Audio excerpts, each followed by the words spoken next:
ঘরে থাকা আটা আর আলু দিয়ে মুচমুচে খাস্তা এই প্যাটিস রেসিপি এতটাই দুর্দান্ত স্বাদের হয়, একবার না বানালে বিশ্বাসই করবেন না। হ্যালো এভরিওয়ান, আসসালামু আলাইকুম। আরজুস কিচেন 93 চ্যানেলে সকলকে স্বাগত জানিয়ে আজকের রেসিপিটি শুরু করছি। ফুল প্যাটিস রেসিপি ওভেন ছাড়া আজকে চুলায় তৈরি করে দেখাবো। খুবই লোভনীয় এবং স্বাদের হয় এই রেসিপিটি। আশা করি একটা লাইক দিয়ে পুরো ভিডিওটির সাথেই থাকবেন। এখানে একটা বোল নিয়েছি আর এখানে 2 কাপ পরিমাপ আটা নিয়ে নেব। আপনারা আটার পরিমাণটা কমিয়ে বাড়িয়ে নিতে পারেন। এখানে 1 চামচ পরিমাপ দিলাম কালো জিরে, আর দিয়ে দিব স্বাদ মতো লবণ, আর এখানে দিয়ে দিচ্ছি বেকিং সোডা হাফ চামচ, এখানে দিয়ে দিচ্ছি তেল পরিমাণ মতো, দিয়ে ভালোভাবে সমস্ত উপকরণগুলোকে মেখে নিতে হবে। মেখে যখন হাতে দলা পেকে আসবে তখনই বুঝে নিতে হবে ময়ামটি রেডি হয়ে গিয়েছে। এরপরে আস্তে আস্তে পানি দিয়ে অল্প অল্প করে আমি ডোটা রেডি করে নিচ্ছি। আর কিভাবে ডোটা রেডি করে নিচ্ছি আপনারা হাতের দিকে লক্ষ্য রাখলে বুঝতে পারবেন। খুবই সহজ রেসিপি, একবার যাকে খাওয়াবেন সে কিন্তু অনেকে প্রশংসা করবে। বাচ্চারা তো খুবই মজা করে খাবে, পরিবারের সকলেই কিন্তু তৃপ্তি সহকারে খেতে পারবে এই রেসিপিটি। এখানে অল্প অল্প পানি দিয়ে আমি আটাটা রেডি করে নিচ্ছি, মেখে মধ্যে সুন্দর সফট নরম ডো তৈরি করে নেব। যদি হাতে আটা লেগে যায় তাহলে এখানে শেষ পর্যায়ে একটু তেল দিয়ে দিলেই কিন্তু আটাগুলো হাত থেকে ছেড়ে আসবে আর সফট নরম ডো তৈরি হয়ে যাবে। দেখুন আটাটা আমি মেখে নিলাম। একটু আটাটা মেখে মধ্যে তৈরি করে নিয়ে আমি রেস্টে রেখে দেব। আর এদিকে ঢাকনা দিয়ে ঢেকে রেখে দেব। আর এদিকে আলুর পুরোটা রেডি করে নেব। আলু আমি আগে থেকে সেদ্ধ করে নিয়েছিলাম, আর এখানে কাঁটা চামচের সাহায্যে আমি একটু ম্যাশ করে নিচ্ছি। ভিডিওর এই পর্যন্ত যারা চলে এসেছেন একটা লাইক দিতে ভুলে গেছেন, অবশ্যই একটা লাইক দিয়ে পুরো ভিডিওটির সাথে থাকার অনুরোধ রইল। সমস্ত আলুগুলো আমার ম্যাশ করে নেওয়া হয়ে গিয়েছে। এখন এখানে আমি কাঁচা মরিচ এবং পেঁয়াজ কুচি, ধনিয়া পাতা, স্বাদ মতো লবণ, চিলি ফ্লেক্স, হলুদের গুঁড়ো আর দিয়ে দিয়েছি ম্যাজিক মশলা। এরপরে আমি অফ ক্যামেরায় দিয়ে দিয়েছিলাম বাদাম, কিন্তু এটা স্কিপ হয়ে গিয়েছে। এখানে যে ডোটা রেডি করে রেখেছিলাম সেটা আমি এখন একটু মেখে মধ্যে তৈরি করে নেব লেচি।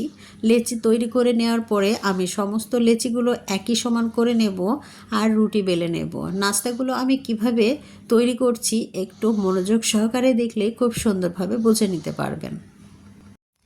লেচিগুলো কিন্তু একই সমান তৈরি করে নিচ্ছি, একটু ছোট বড় হওয়া যাবে না। রুটিগুলো কিন্তু একই সমান তৈরি করে নিতে হবে, তাহলে ফুল প্যাটিস তৈরি করতে কিন্তু খুবই সুবিধা হবে। নতুন বন্ধুরা যারা অলরেডি আমার চ্যানেলে চলে এসেছেন অবশ্যই চ্যানেলটি সাবস্ক্রাইব করে দিয়ে পাশে থাকা বেল বাটনটি অন করে রাখবেন, তাহলে আমার নিত্য নতুন ইউনিক রেসিপিগুলো পৌঁছে যাবে সবার আগে, আর সময় সুযোগ বুঝে আপনারা দেখে নিতে পারবেন। একটি ডো আমি নিয়ে নিয়েছি বোর্ডের উপরে, আর ভালোভাবে আমি রুটি তৈরি করে নিচ্ছি।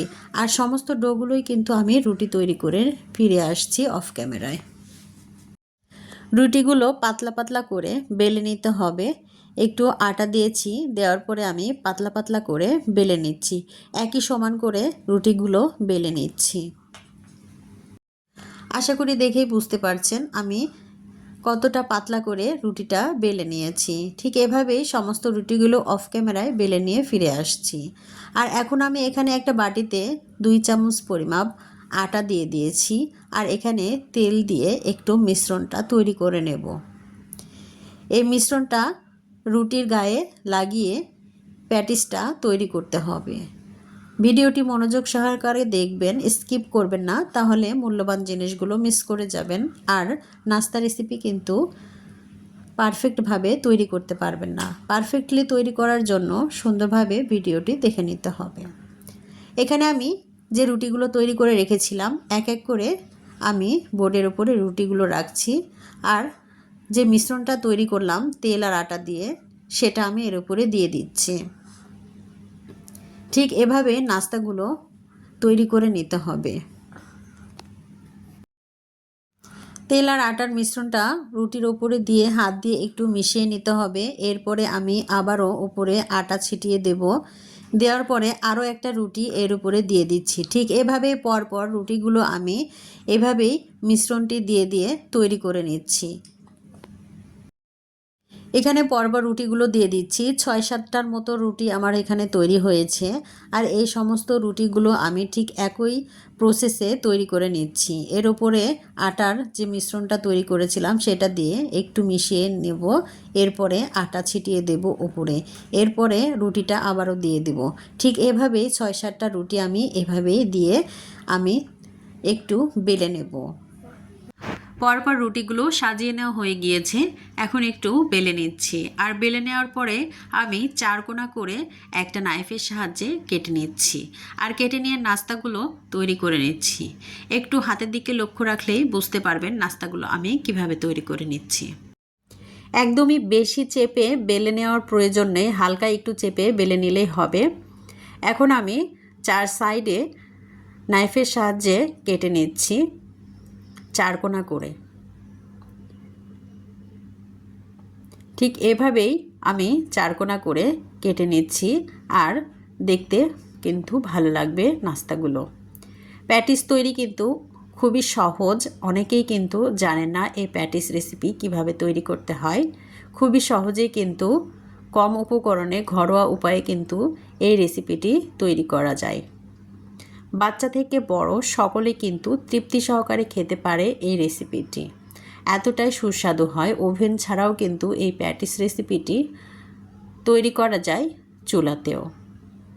দেখুন আমি 4 কোণা করে কেটে নিলাম। ঠিক এভাবেই কেটে নিতে হবে। 4 কোণা করে কেটে নেওয়া হয়ে গিয়েছে। আমি একটা নাস্তা উঠিয়ে নিচ্ছি। দেখুন ভেতরে কিন্তু লেয়ার ক্রিয়েট হয়েছে। এরপরে আমি একটা নাস্তা উঠিয়ে নেব আর নিয়ে আপনাদের দেখিয়ে দিচ্ছি। একটু আটা ছিটিয়ে হালকা করে প্রেস করে একটু বড় করে নিচ্ছি। আর যে আলুর পুরটা আমি তৈরি করেছিলাম সেই আলুর পুরটা এখানে মাঝখানে আমি দিয়ে দেব। আর এখানে দিয়ে কিন্তু নাস্তাটা রেডি করে নিচ্ছি। একটু গোল গোল করে আমি আলুর পুরটা দিয়ে দিচ্ছি। আমি কিন্তু এখানে বাদামও অ্যাড করেছি আলুর পুরে, সেটা স্কিপ হয়ে গিয়েছে। বাদাম দিলে কিন্তু খেতে ভালো লাগে। একটু সাইড দিয়ে আমি পানি ইউজ করছি যাতে আঠার কাজ করে। দেখুন ঠিক এভাবে চেপে প্যাটিসটা তৈরি করে নিতে হবে। 4 সাইডে কিন্তু ফাঁকা আছে আর মাঝখানে একটু চেপে নিয়েছি। এতে প্যাটিসটা অনেক সুন্দর হয়, দেখতে কিন্তু অনেকটা লোভনীয় হয়। ঠিক পরপর আমি এভাবে নাস্তাগুলো সম্পূর্ণ রেডি করে নিচ্ছি। আপনাদের বোঝানোর সুবিধার্থে আমি কিন্তু আরও কয়েকটি নাস্তা রেডি করে নিচ্ছি। কেমন লাগলো আমার এই নাস্তা বানানোর পদ্ধতিটি অবশ্যই একটা কমেন্টের মাধ্যমে জানিয়ে যাবেন। তাহলে আমার পরবর্তী ভিডিও নিয়ে আসতে উৎসাহিত হব। দেখুন আমার সম্পূর্ণ নাস্তাগুলো রেডি করে নিয়ে ফিরে আসছি। ঠিক এভাবেই সম্পূর্ণ নাস্তা আমার রেডি করে নিয়েছি। দেখুন কতটা লোভনীয় হয়েছে। ঠিক এভাবেই কিন্তু আপনারা ওভেনেও বেক করতে পারেন কিংবা চুলায়ও করতে পারেন। আমি এটা তেলের উপরে ভেজে নিচ্ছি। চুলা একটা ফ্রাই প্যান বসিয়ে দিয়েছি আর চুলা আঁচটা লো টু মিডিয়ামে রেখে প্যাটিসগুলো ভেজে নিচ্ছি। চুলার আঁচটা প্রথমে একটু লো মিডিয়ামে রেখে এরপরে একটু বেশি দিলেই তারপরে প্যাটিসগুলো ফুলে ফেপে বড় হয়ে যাবে। খেতে কিন্তু অসম্ভব মজাদার হয়। দোকান থেকে চড়া দামে কিনে আনার কোনোই প্রয়োজন নেই। বাসায় যদি এরকম স্বাস্থ্যকর উপায়ে খেতে পারেন তাহলে কিন্তু খুবই ভালো হয়। বাচ্চাদের ক্ষেত্রেও কিন্তু খুবই ভালো হয় এই রেসিপিটি। বাচ্চাদের টিফিনে, বিকালের চা, পরিবারের আড্ডা, অতিথি আপ্যায়নে কিন্তু এই প্যাটিস রেসিপিটি বিশেষ জাঁকজমক হবে। তাই বলছি সকলে এই প্যাটিস রেসিপিটি একবার হলেও ট্রাই করবেন। খুবই ভালো লাগবে খেতে এবং দেখতেও কিন্তু অনেকটাই লোভনীয়। দেখতে পাচ্ছেন আমি উল্টে পাল্টে মুচমুচে করে ভেজে নিচ্ছি। ভেজে নেওয়া হয়ে গিয়েছে, আমার কাঙ্ক্ষিত কালার চলে এসেছে। আমি এখন এগুলোকে সার্ভ করে নেব আর এগুলোকে উঠিয়ে নিচ্ছি।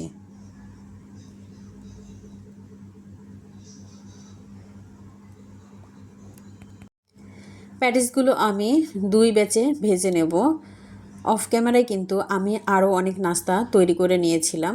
আমি দেখিয়েছি ক্যামেরায় অল্প, কিন্তু আমি অনেকগুলোই বানিয়ে নিয়েছিলাম।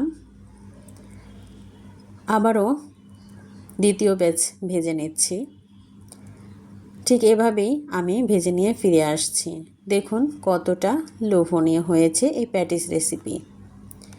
খাস্তা মুচমুচে এবং ভেতরে আলুর বাদামের পুর ভরা এই রেসিপিটি যাকেই খাওয়াবেন সেই কিন্তু বারবার রিকোয়েস্ট করবে এই রেসিপির জন্য। বাচ্চারা তো খুবই পছন্দ করবে, ছোট থেকে বড় সকলেই তৃপ্তি সহকারে খেতে পারে এই রেসিপিটি। কেমন লাগলো আমার এই প্যাটিস রেসিপিটি অবশ্যই কমেন্ট করে জানাতে ভুলবেন না। সকলেই ভালো থাকবেন, সুস্থ থাকবেন। আবারও দেখা হবে নেক্সট ভিডিওর মাধ্যমে। সে পর্যন্ত সকলে ভালো থাকবেন। আল্লাহ হাফেজ।